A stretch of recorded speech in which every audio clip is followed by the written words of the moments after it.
Hey, sahabat Mora, siapa di sini yang ngerasa film bencana itu harusnya heboh, ledakan di mana-mana? Tapi tunggu, beberapa tahun lalu kita dikejutkan sama sebuah film yang ngasih tahu kalau kiamat itu justru bikin kita lebih fokus ke keluarga dan hal-hal yang nyata.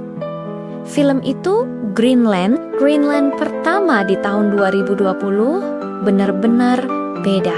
Alih-alih cuma pamer efek CGI, film ini kasih kita gambaran yang sangat membumi betapa kacau balau dan mencekamnya ketika sebuah komet menghantam bumi bagi orang-orang biasa.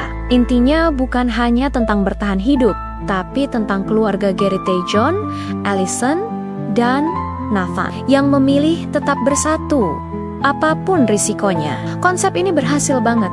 Dari masalah diabetes Nathan yang butuh insulin, sampai drama penculikan, semua berpusat pada karakter. Nah, sahabat Mora, film pertamanya sukses besar. Dan kalau ada satu hal yang kita tahu tentang Hollywood, mereka nggak akan membiarkan kesuksesan berlalu begitu saja. Jadi, 6 tahun setelah peluncuran komet pertama, inilah dia sequelnya yang ditunggu-tunggu, Greenland 2 Migration. Seperti yang judulnya bilang, Greenland nggak lagi aman. Jadi keluarga Garrity sekali lagi harus bergerak mencari tempat yang stabil. Tempat penampungan mereka sudah luluh lantak, digempur badai konstan, radiasi yang membahayakan, dan minimnya pasokan. Sebenarnya ini adalah lahan subur buat ketegangan klaustrofobik di dalam bunker kan? Sayangnya film ini nggak punya waktu buat basa-basi. Kekacauan datang cepat, pangkalan hancur, dan mereka terpaksa kabur. Tujuan mereka Perancir, tepatnya di Clark Crater, lokasi tabrakan komet yang pertama. Menurut film ini, kawah yang harusnya jadi neraka malah berubah jadi tempat utopia, semacam surga yang terlindung dari radiasi dan cuaca ekstrem. Gimana caranya kawah bekas tumbukan bisa begitu? Filmnya nggak peduli, dan kita juga diminta buat nggak banyak tanya. Sahabat Mora, kalau kalian udah mulai geleng-geleng kepala, Greenland 2 siap mendorong batas kesabaran kita sampai maksimal. Film ini jelas-jelas pengen jadi sequel yang cepat, padat, dan penuh aksi, dengan tujuan tunggal, menyeret John dan keluarganya melalui rangkaian set piece yang makin lama makin enggak masuk akal. Mulai dari panjat tangga reot, melintasi jurang menganga, sampai lari histeris dari awan piroklastik yang bergulir, film ini jarang banget kasih kita jeda buat napas. Dengan durasi cuma sekitar 90 menit, Greenland 2 nggak tertarik buat berlama-lama. 25 menit pertama cuma berfungsi sebagai pemanasan kasar sebelum filmnya injak gas sampai mentok. Tapi masalahnya, rasanya kayak mobil sport kencang yang terus-terusan ngerem mendadak di setiap lampu merah. Greenland 2 punya masalah serius dengan pacing, set piece yang meledek-ledak, dan berlebihan itu terus diselipin dengan dialog seadanya selama 5-10 menit. Ada karakter sampingan yang muncul cuma buat kasih eksposisi atau nganterin Garrity dari titik A ke titik B, sebelum krisis konyol berikutnya datang tepat waktu. Film pertama memang melakukan ini sampai batas tertentu, tapi setidaknya ada rantai sebab akibat yang logis. Diabetes Nathan misalnya, di film pertama bukan cuma detail karakter, tapi sumber ketegangan yang membentuk alur cerita. Di Migration, semua itu dilupakan. Nathan yang diabetes cuma disinggung sekali di awal tentang bawa insulin, dan setelah itu penyakitnya lenyap. Film ini malah mengalihkan fokus ke John yang mungkin terkena penyakit radiasi. Sebenarnya ini punya potensi drama yang kuat. Ada sedikit intipan ketegangan ayah anak di awal, di mana John kesulitan percaya pada keputusan Nathan yang mulai tumbuh dewasa. Ini setup yang bagus banget, sahabat Mor. Sayangnya, begitu aksinya memanas, semua karakter ini dibuang ke tong sampah. Pertumbuhan emosional ditelan habis demi eskalasi set piece yang semakin enggak karuan. Menjelang akhir, film ini kayak udah kehilangan akal sehat, lempar keluarga Garrity ke tengah zona perang sungguhan. Peluang mereka untuk selamat jadi sangat absurd.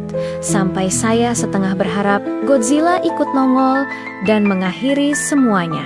Oke, mari kita bahas perjalanannya. Setelah pangkalan Greenland hancur, mereka kabur ke Inggris, yang ternyata juga kacau balau dan tanpa hukum. Menariknya, di sana udaranya enggak terlalu beradiasi.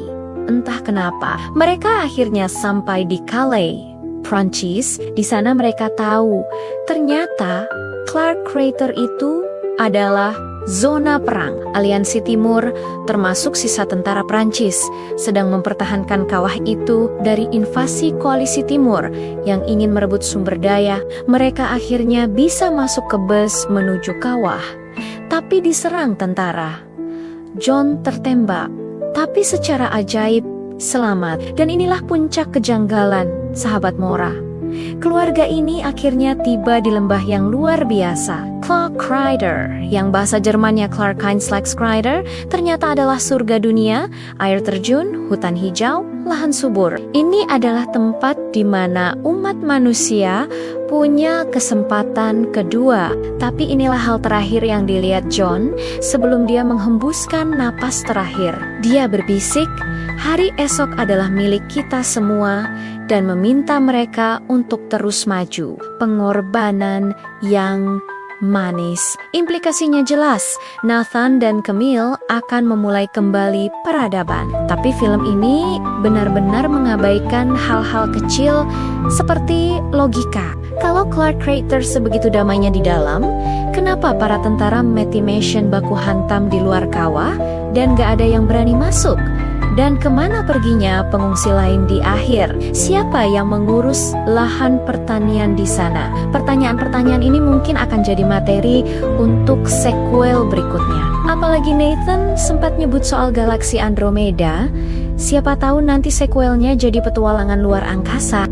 Tapi jujur sahabat Mora, saya nggak akan terkejut. Intinya, Greenland 2 sudah nggak punya minat buat mempertahankan logika yang membuat film pertamanya sukses. Film ini cuma meminta kita mematikan otak dan ikut dalam kekacauan yang serba cepat. Begitu kita coba pakai sedikit logika, semua plotnya langsung menguap. Saya sempat sangat antusias buat sequel ini, tapi Greenland 2 Migration terasa seperti film yang mati dicekik intervensi studio. Sebuah keinginan untuk menjadikan film bencana ini menjadi film blockbuster yang gak perlu. Hasilnya, sequel yang berisik, berantakan, dan sayangnya hanya punya sedikit kualitas yang bisa dibanggakan. Itulah ulasan jujur dari kami di Kaca Filmora.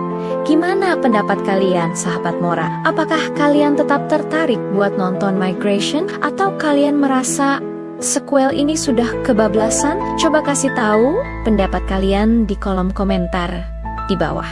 Kalau kalian suka ulasan yang mendalam dan apa adanya kayak gini, jangan lupa klik tombol like, follow channel Kaca Filmora, dan aktifkan notifikasi kalian biar nggak ketinggalan ulasan film lainnya. Sampai jumpa di video berikutnya. Salam sahabat Mora.